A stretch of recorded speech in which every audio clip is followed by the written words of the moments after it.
Bonjour ou bonsoir, chers téléspectateurs, selon le moment auquel vous nous recevez. Nous vous souhaitons encore une fois la bienvenue donc, à la rubrique Café des entrepreneurs. Nous sommes encore dans une nouvelle publication et comme vous le savez, nous continuons toujours notre périple, notre voyage sur le projet de création d'entreprise. Donc aujourd'hui, nous voulons aborder un nouveau thème.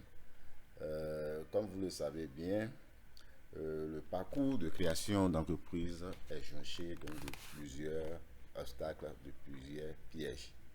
Et si de l'étape de la germination de l'idée jusqu'à la réalisation donc, du projet, si les étapes les obstacles sont surmontables, sont gérables, il n'y en est pas moins pour comment faire pour lancer donc son projet de création d'entreprise. Nous savons que lorsque nous partons de l'idée jusqu'à la présentation du projet, c'est-à-dire l'étude de faisabilité du projet, nous sommes alors convaincus que le projet est faisable, le projet est gérable, le projet peut être mis en œuvre. Mais il va falloir disposer donc des moyens financiers pour pouvoir lancer effectivement donc le projet. Voilà pourquoi nous voulons parler aujourd'hui comment financer son projet de création d'entreprise. Comment trouver donc les ressources financières pour pouvoir lancer effectivement sa création d'entreprise. Et nous dirons que le financement d'une entreprise est cette capacité ou bien cette technique à pouvoir mobiliser les ressources financières pour acquérir, pour mettre à disposition les moyens matériels dont on a besoin et faire face aux différentes dépenses afin donc de pouvoir lancer effectivement l'entreprise, afin de pouvoir mettre sur pied et de rendre opérationnel donc le projet. Voilà ce que nous pouvons dire par rapport à comment financer ou bien qu'est-ce que le financement de son projet d'entreprise. Mais tenez-vous tranquille, nous ne pouvons pas aborder ce chapitre ou bien discuter de ce chapitre en un seul volet. Donc, ce serait réparti donc, sur 3 ou 4 publications. Et pour pouvoir donc évoluer dans la présentation de ce jour, nous savons que pour mobiliser les ressources afin donc, de faire face donc, à la création d'entreprise, les créateurs disposent de plusieurs moyens, de plusieurs donc, méthodes. Et il est nécessaire, il est souhaitable que tout entrepreneur ou bien tout créateur d'entreprise puisse comprendre quels sont les moyens par lesquels il peut alors financer son entreprise, sa création d'entreprise. Voilà pourquoi la première publication de ce nouveau thème va porter sur les différents modes de financement. Donc, dans cette première partie de comment financer son projet de création d'entreprise, nous aurons donc à parler des différents modes de financement. Et comme vous le savez bien, dans la plupart des créations d'entreprise, les promoteurs ou bien les créateurs n'arrivent pas à faire face à leurs besoins en tenant compte uniquement de leurs moyens personnels. C'est-à-dire, celui qui veut créer une entreprise, quelle que soit la taille, quelle que soit ses capacités financières, dans la plupart des cas, ils n'ont pas les moyens suffisants à eux seuls pour débourser, pour pouvoir donc mettre le projet en exécution. Et ils font parfois recours donc à d'autres personnes ou bien à d'autres institutions pour pouvoir disposer donc de financement. Voilà pourquoi nous voulons parler ici des différents modes de financement qui ne sont rien d'autre que les différents moyens et que le créateur peut utiliser pour disposer donc des ressources afin donc de lancer son projet de création d'entreprise. Et vous devez donc savoir que les différents modes de financement peuvent être utilisés en solo ou bien comme en combinaison. Donc, c'est-à-dire qu'on peut utiliser ces différents modes de moyens. Donc, on peut choisir un seul mode pour pouvoir financer sa création d'entreprise, ou bien on peut combiner plusieurs modes pour pouvoir financer son entreprise. Mais il est important alors de savoir ce qu'on appelle mode de financement. Un mode de financement, c'est un moyen ou un processus donc, de financement par lequel le créateur, pour lequel le créateur a opté ou auquel il fait recours pour obtenir des ressources financières nécessaires à son exploitation. Donc, le mode de financement, donc c'est un moyen, c'est un processus pour lequel on opte, ou bien pour lequel on, on fait recours pour obtenir les ressources financières nécessaires à l'exploitation de l'entreprise.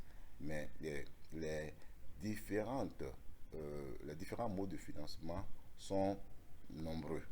Donc il existe plusieurs modes de financement que les études ont essayé de reclasser en deux grandes catégories, c'est-à-dire donc les financements internes et les financements externes.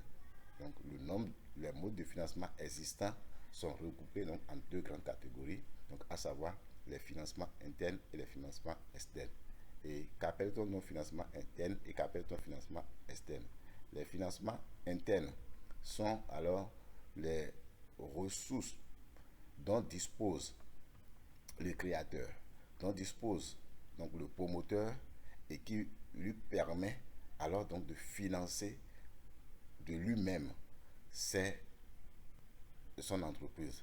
Donc le financement interne se fait généralement par des capitaux propres, c'est-à-dire des ressources propres qui sont à la disposition, ou bien les ressources que détiennent donc le créateur, et qui lui permet alors donc de pouvoir financer, de pouvoir investir et réaliser et mettre en exécution son projet. Cela donc le dispense donc des concours extérieurs, des aides et des concours extérieurs, des dettes extérieures. Donc il est autonome et il fait avec ses propres moyens.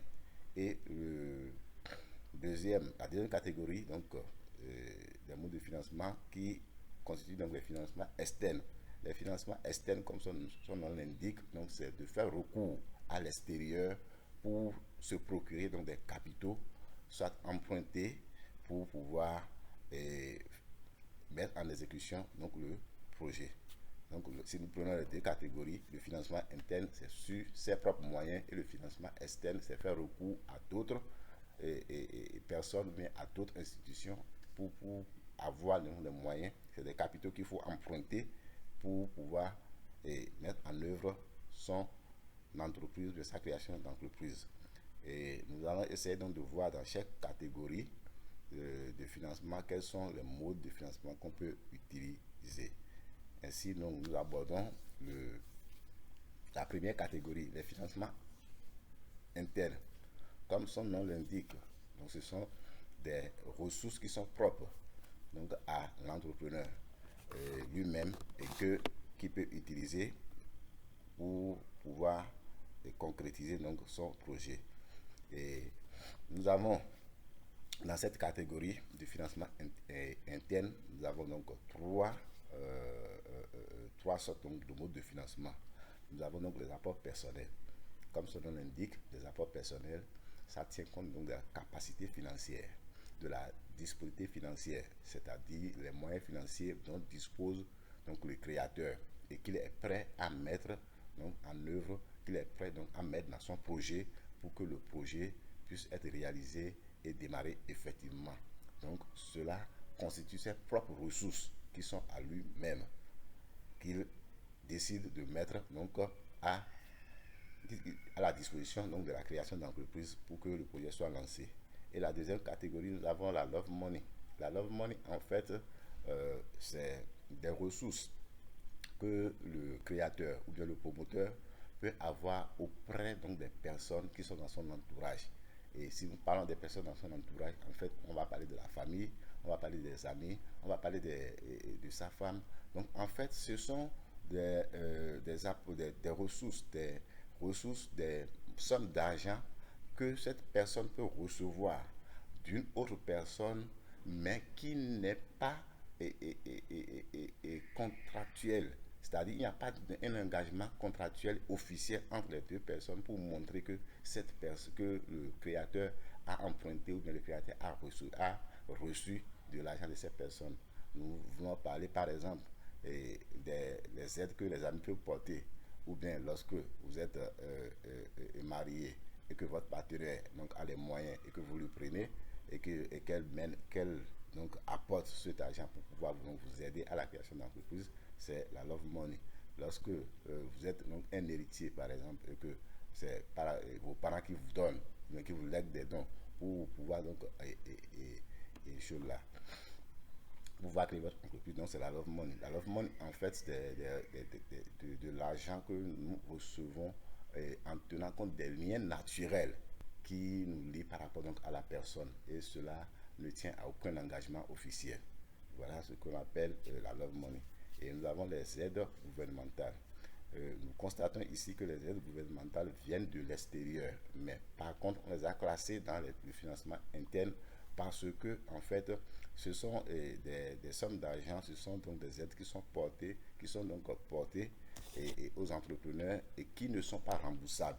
Et aussi, cela n'implique pas une tierce personne.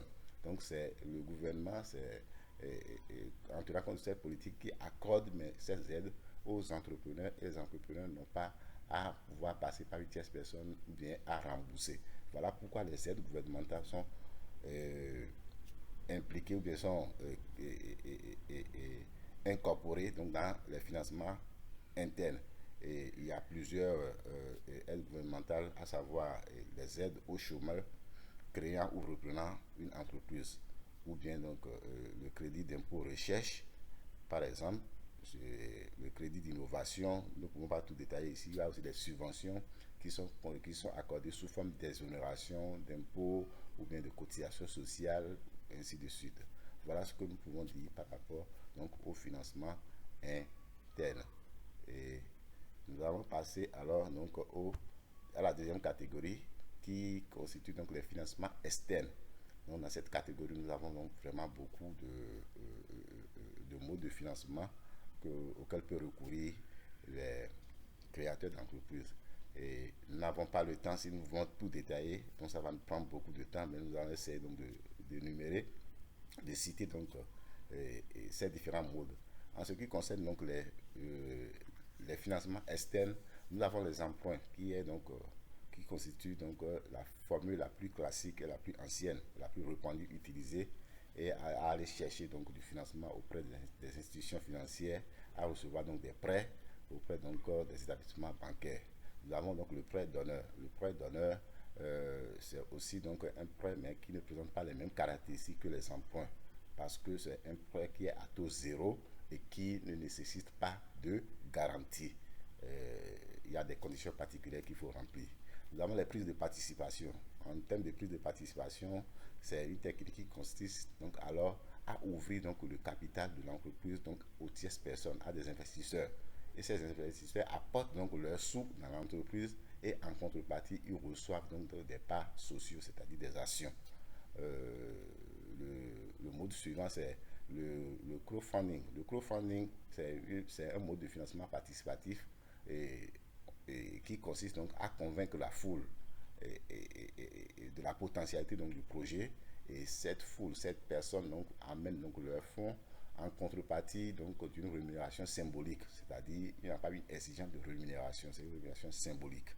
Et nous avons aussi le suivant qui est le crowdlending. Bon, on ne parle pas beaucoup de ça. Le crowdlending, en fait, ça suit le même principe que le crowdfunding. Donc, à la seule différence que dans le crowdlending, on considère alors les sous comme les sous apportés, les sommes d'argent apportées donc par les individus, on considère comme un prêt et la rémunération donc est à un taux élevé. Par contre, dans le crowdfunding, c'est une rémunération modique, mais dans le crowdlending, la rémunération donc est vraiment exigée. Ils exigent un taux élevé de rémunération des capitaux apportés. Et le suivant, le mode de financement suivant, les business angels.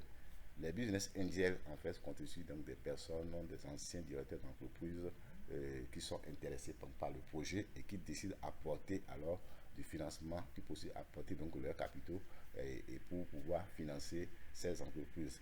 Et en contrepartie, ces business angels ils prennent donc des actions et ils ont une vue sur la gestion donc de l'entreprise. Eux, ils apportent donc les capitaux et ils prennent donc des actions, mais ils suivent donc la gestion de l'entreprise et apportent aussi des carnets d'adresse, des conseils donc à l'entrepreneur. Le capital risque. Le capital risque fonctionne de la même manière que le business angel, mais à la seule condition que les sous ou bien les capitaux, les ressources financières mises à disposition donc, du créateur ici sont des sommes d'argent mobilisées auprès d'autres personnes. Donc, ce n'est pas au niveau du capital risque, ce n'est pas leur propre argent qu'ils mettent, qu'ils utilisent pour financer donc, le créateur, mais c'est de l'argent qu'ils prennent donc, d'autres personnes et qui sont obligés de réinvestir. Là, ils sont très, très, très exigeants sur donc, le retour d'investissement et sur les taux de rémunération. Et nous avons l'affacturage qui consiste à demander donc à une institution financière ou un établissement bancaire de racheter donc la dette d'une entreprise afin que cette entreprise puisse disposer de l'argent pour pouvoir faire face à ses besoins. C'est une technique qui est utilisée dans les entreprises déjà existantes, qui sont déjà existantes, donc qui fonctionnent déjà sur le marché. Et donc la dernière mode donc, de financement, c'est les comptes courants d'associés. Ça aussi, c'est un moyen par lequel les associés qui disposent donc de l'argent dans leur compte peuvent mettre cela à la disposition donc de l'entreprise pour financer alors le lancement ou le développement de l'entreprise. Ou bien les associés donc ils renoncent donc à prendre donc leur dividende, leur intérêt et ces sous ils mettent donc ces sous à la disposition donc de l'entreprise pour financer alors l'activité et c'est considéré comme des prêts qui sont rémunérés donc à un taux d'intérêt déterminé. Donc voilà ce que nous pouvons dire pour ne pas être plus long sur le projet, donc sur donc, comment financer son entreprise, c'est-à-dire la première partie, les différents modes que nous pouvons utiliser pour pouvoir financer donc l'entreprise. Et nous sommes donc en train de terminer progressivement donc, cette première partie. Et voilà, après donc, avoir pris connaissance des modes donc, de financement, nous devons alors chercher à savoir comment il faut procéder pour pouvoir pour obtenir, pour pouvoir vraiment financer ces entreprises. Comment donc élaborer donc un dossier pour recevoir donc du financement. Merci donc pour votre attention et à la prochaine.